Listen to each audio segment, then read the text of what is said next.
한국 주식은 쓰레기입니다.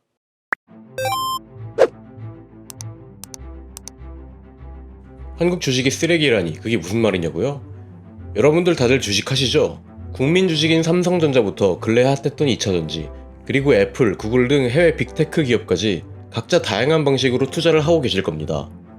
하지만 요즘 들어 한국 주식은 도박판이다, 국장은 외국인 놀이터다라는 국내 주식에 대한 비판 여론과 심지어 국장은 쓰레기라고까지 말하는 사람들이 늘고 있습니다. 물론 각자 다양한 이유가 있겠지만 가장 큰 이유는 한국 주식이 실제 가치보다 저평가당하며 오르지 못하는 것도 한몫하는데요. 이런 현상을 코리아 디스카운트라고 합니다.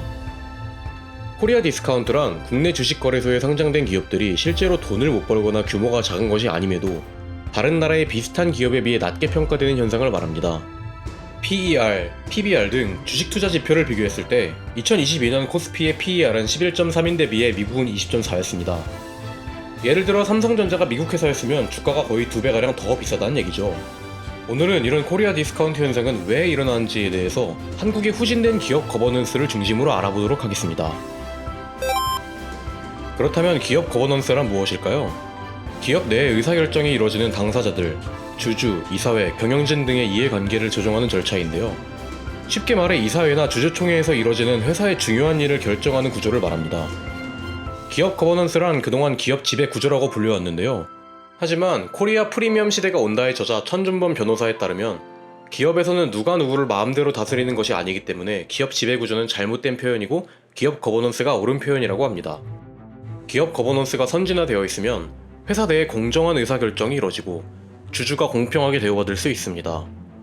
회사에 대한 정보나 지식이 부족한 일반 주주에게 부당한 피해가 가지 않도록 제도적, 문화적으로 보호받을 수 있다는 얘기죠. 그래서 기업 거버넌스야말로 기업의 가치를 측정하는 데 지대한 영향을 미치게 됩니다. 기업 거버넌스라는 말이 어렵지만 단순하게 생각하면 상식과 원칙을 지킨다고 이해해도 편리합니다. 쉽게 말해 이 회사의 주식을 한 명의 주주로서 보호받을 수 있구나 라고 생각하게 되고 장기 투자에도 불안감을 덜 수 있는 것이죠. 이런 현상이 기업의 가치를 높이게 됩니다. 그에 비해 우리나라의 기업 거버넌스는 선진국이라고는 할 수 없을 정도로 매우 후진적입니다. 기업 거버넌스가 1에서 4단계까지 있다고 한다면 우리나라는 1단계에도 미치지 못할 정도죠. 흔히들 개미라고도 불리는 일반 주주들을 위한 기초적인 1단계 보호라고 할 수 있는 주주에 대한 이사회의 의무조차 규정되어 있지 않습니다.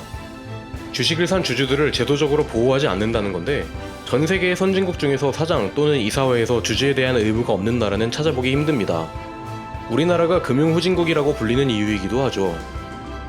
이렇게 일반 주주가 보호받지 못했던 사례는 멀리 갈 것도 없이 최근 있었던 LG화학이 에너지솔루션을 물적 분할해 상장시킨 것과 카카오의 쪼개기 상장했던 사례들에서 잘 드러납니다.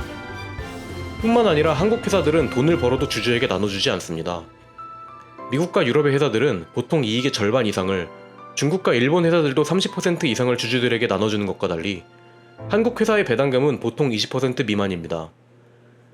그래서 회사가 아무리 좋아도 회사가 발행한 주식을 갖고 있어봐야 주주들에게 이득이 없기 때문에 장기 투자하는 사람의 비율이 해외에 비교해서 적습니다. 이 역시 코리아 디스카운트의 원인이 되죠. 그럼에도 코리아 프리미엄이 온다의 저자 천준범 변호사는 코리아 프리미엄이 올 가능성에 대해서 시사했습니다. 그렇다면 한국 주식은 어떠한 잠재력이 있을까요? 2024년 1월 윤석열 대통령이 코리아 디스카운트 현상을 지적하면서 기업 밸류업 프로그램을 언급했습니다. 옆나라 일본만 해도 기업 거버넌스 구조의 개선으로 주식시장이 크게 상승한 바 있는데요. 원래 한국 주식과 일본 주식시장은 비슷하게 움직이는 경향을 보였습니다. 하지만 팬데믹을 기점으로 그 차이는 점점 벌어졌는데요. 예를 들어 5년 전 한국 주식을 산 사람은 평균 12%의 수익을 냈지만 만약 일본 주식을 샀더라면 수익률은 70%가 넘을 정도입니다. 이토록 코스피와 니케이의 성장 차이는 점점 더 벌어지고 있죠. 그렇다면 어떤 일이 있었길래 이렇게 차이가 나게 된 걸까요? 지금으로부터 10년 전, 잃어버린 20년을 지낸 일본 정부는 장기적인 대책을 세웠습니다. 일본 경제와 시장이 활기를 잃은 원인을 일본 상장 회사들의 거버넌스에 있다는 보고서를 공표하고 이를 토대로 기업 거버넌스를 개선한 것이죠. 일본의 거버넌스 규정은 기본적으로 주주를 중심에 두었다는 특징이 있습니다. 그 규정의 주요 내용은 다음과 같습니다. 위 내용처럼 주주의 권리와 동등한 대우를 보장해야 하고 이사회는 주주에 대한 책임을 다해야 하며 주주총회 이외에도 주주들과 대화를 많이 해야 한다는 내용입니다. 얼핏 봐도 주주라는 단어가 꽤 많이 등장하는 것을 알 수 있습니다. 이렇듯 주주를 보호하는 게 위 규정의 핵심 내용인데요. 거품이 붕괴하고 1만 선 아래까지 내려갔던 니케이 지수는 이런 다양한 정책들에 힘입어 활력을 되찾았습니다. 게다가 OECD에도 이미 기업 거버넌스 원칙이 있습니다. 바로 G20 OECD 기업 거버넌스 원칙인데요. 그 내용은 다음과 같습니다. OECD의 기업 거버넌스 원칙과 방금 전에 말씀드렸던 일본의 거버넌스 규정과 비슷하다는 점 혹시 느끼셨나요? 어찌 보면 당연한 일입니다. 일본이 기업 거버넌스 규정을 만들 때 OECD의 원칙을 참고했기 때문이죠. 이 OECD의 기업 거버넌스 원칙은 회원국이 기업 거버넌스를 잘 설계하는 것이 왜 중요한지에 대해 잘 설명하고 있습니다. 경제 규모뿐만 아니라 금융과 투자 분야에서도 당당히 선진국 반열에 서려면 최소한의 공동 규범을 따를 필요가 있다는 의미죠. 물론 우리나라도 이런 규범을 가지고 있습니다. 그 구성이 일본의 거버넌스 규범이나 OECD 원칙과 비슷하지만 각종 세분화된 가이드라인만 많을 뿐이지 실제로 일반 주주들에게 중요한 배당과 일반 주주 보호에 대한 내용은 추상적으로 기재되어 있다는 것이 문제입니다. 하지만 반대로 생각하면 이렇게 문제가 많은 한국의 기업 거버넌스가 제도적으로 개선되면 우리나라도 다른 선진국처럼 코리아 디스카운트를 해소할 수 있다는 얘기이기도 합니다.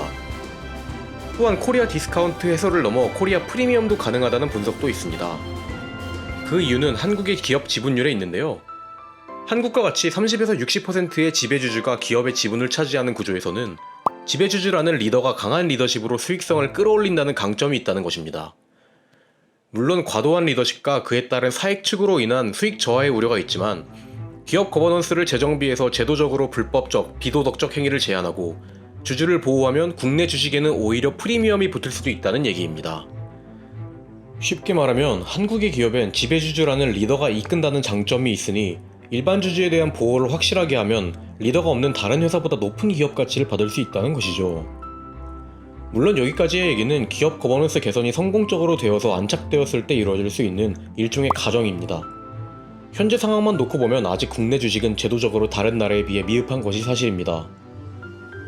오늘 얘기는 여기까지입니다. 국내 주식의 문제점과 성장 가능성에 대해 알아봤는데요.